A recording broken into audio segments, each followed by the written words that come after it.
So you mentioned you and Yurko see eye to eye on running backs. The Bijan Robinson talk is out there for Bears at number 9. He is very highly thought of coming out of Texas, and this has been a very, very big talking point. What is your thought in general on running backs in the NFL? You guys thrived in San Francisco by giving up a lot for Christian McCaffrey, and he was great. Yeah, I think the argument is simple. Is he a Derrick Henry? Is he a Christian McCaffrey? Is he a guy who's going to be at the forefront of all of your offense? From a defensive, I have to strategically take that guy out of the game. If not, you can see like the Kansas City Chiefs. The league is very pass happy. Pacheco, who is a great running back physically, talented in running, pretty good vision. You're looking at a player where they took him later in the draft because that fit them throwing 60 times a game. With 7th rounder, I think. Yeah. Out of Rutgers. And started as a returner.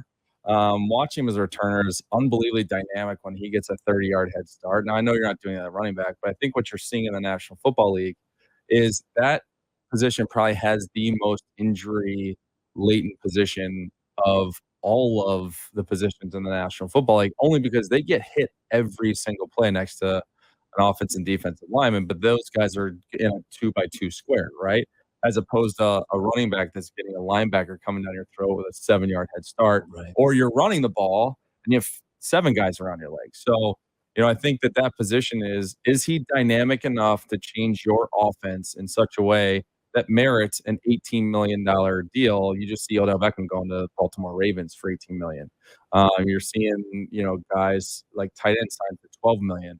Where the running back market truly, and all the market really in free agency has been slow, but I think the running back market specifically has become slower and cheaper simply because of the injury rate. Hey, could I also ask your opinion on the other caveat for me is that if you have a team like Chicago that still has so many different needs, you can't use a pick like the 9th overall pick. It's not a luxury that you can.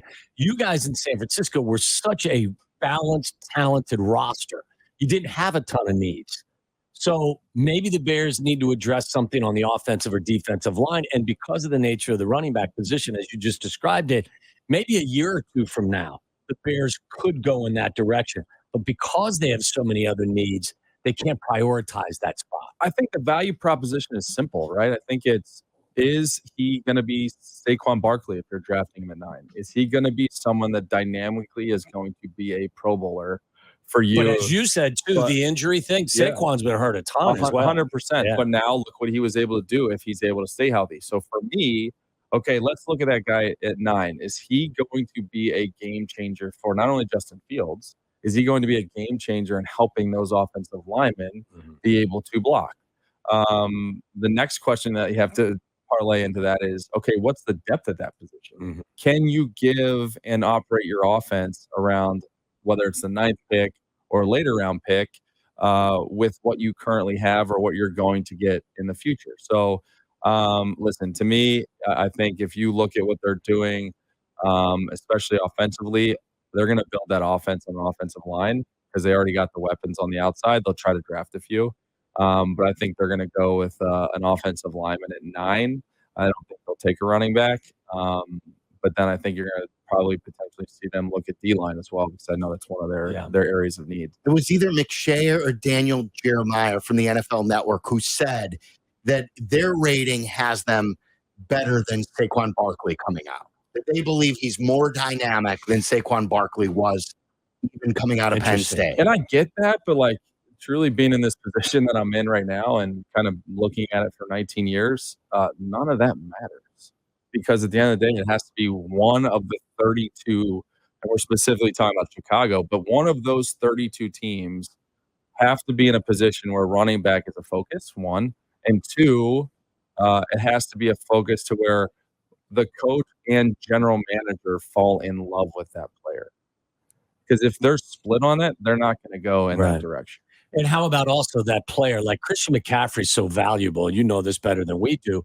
Because not only is he a dynamic runner, but he is a threat in the passing game, which makes it so much more difficult for a defense to game plan when you have to worry about him on two different aspects? Well, I think a lot of that comes from just how patient and how explosive he is in his running. So he's able to allow the play to develop because he's quick enough and explosive enough to find the hole where the play is supposed to be, and they go front side the whole way to the backside. So I think, if that player is that dynamic and is going to change your team, then they'll do that. But I just don't see the Bears taking a running back at 9. I know Ryan has come out and said that he's looking for the best player available at that time.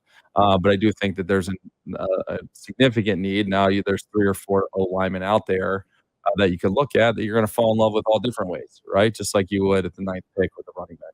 You remember when you guys took Cedric Benson, don't you? Like, Thomas Jones was your leader, was good. You guys were good.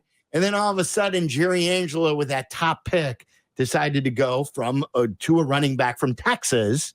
Like, we're going here, and like that was a luxury. And there was a quarterback too, by the way, named Aaron Rodgers, who was available, which would have looked really good at that time. But like, that's the running back thing too, where I don't know how you felt about Cedric at the time. Well, I think if you look at that roster and how it was built, you had already spent a first rounder on Rex Grossman.